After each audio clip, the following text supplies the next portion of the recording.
26 नवंबर 2008 रात के करीब 9:20 मुंबई की सड़कों पर रोज की तरह भीड़ थी। लोग दफ्तर से घर लौट रहे थे। ताजमहल पैलेस होटल में विदेशी मेहमान डिनर कर रहे थे। छत्रपति शिवाजी टर्मिनस पर ट्रेनें आ जा रही थीं।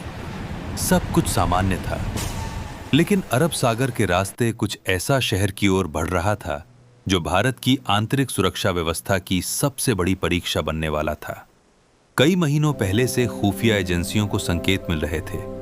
समुद्री रास्ते से हमले की आशंका जताई गई थी।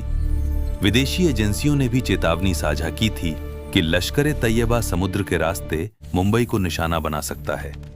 कुछ इंटरसेप्टेड कॉल्स, संदिग्ध नावों की गतिविधियां और खास लोकेशन की चर्चा सब रिपोर्ट्स में दर्ज था।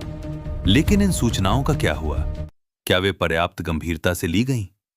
क्या वे सही अधिकारियों तक समय पर पहुंची? रात 9:21 बजे पहली गोलियां चली। छत्रपति शिवाजी टर्मिनस पर दो हमलावरों ने अंधाधुंध फायरिंग शुरू कर दी। लोग गिरने लगे। स्टेशन, जो कुछ मिनट पहले तक शोर से भरा था, अचानक चीखों से गूंज उठा। पुलिसकर्मी मौके पर पहुंचे, लेकिन उनके पास सीमित संसाधन थे। करीब उसी समय ताज होटल, ओबरॉय ट्राइडेंट और नरीमन हाउस पर भी हमले शुरू हो चुके थे। ये कोई सामान्य हमला नहीं था। ये एक समन्वित, प्रशिक्षित और योजनाबद्ध ऑपरेशन था। मुंबई पुलिस ने तुरंत प्रतिक्रिया दी। एटीएस प्रमुख हेमंत करकरे, अशोक कामटे और विजय सालस्कर जैसे वरिष्ठ अधिकारी खुद मोर्चे पर उतरे। वे जानते थे कि सामने भारी हथियारों से लैस आतंकवादी हैं। फिर भी वे रुके नहीं। कुछ ही घंटों में वे शहीद हो गए। शहर में अफरा तफरी थी।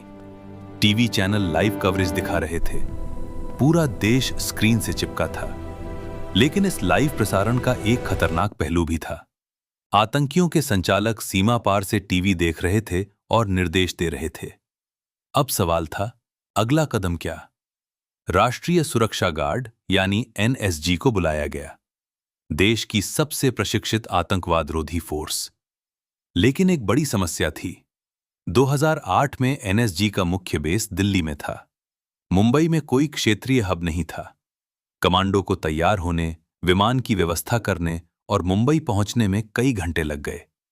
हर गुजरता मिनट होटल के अंदर फंसे लोगों के लिए जानलेवा था।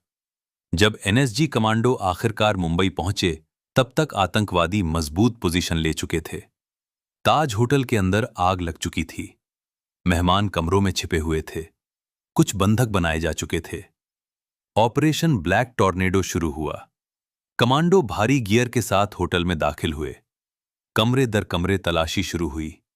सीढ़ियों से धीरे धीरे आगे बढ़ते हुए वे हर दरवाजे को शक की नजर से देख रहे थे। हर मोड़ पर खतरा था। आतंकी प्रशिक्षित थे, आत्मघाती मिशन पर थे और उन्हें बाहर से निर्देश मिल रहे थे। यह ऑपरेशन 60 घंटे चला। ताज होटल में विस्फोट, आग और गोलीबारी जारी रही। ओबरॉय में बंधकों को बचाने का प्रयास हुआ।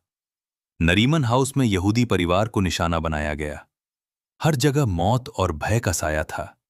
इस बीच एक और गंभीर सवाल उठने लगा।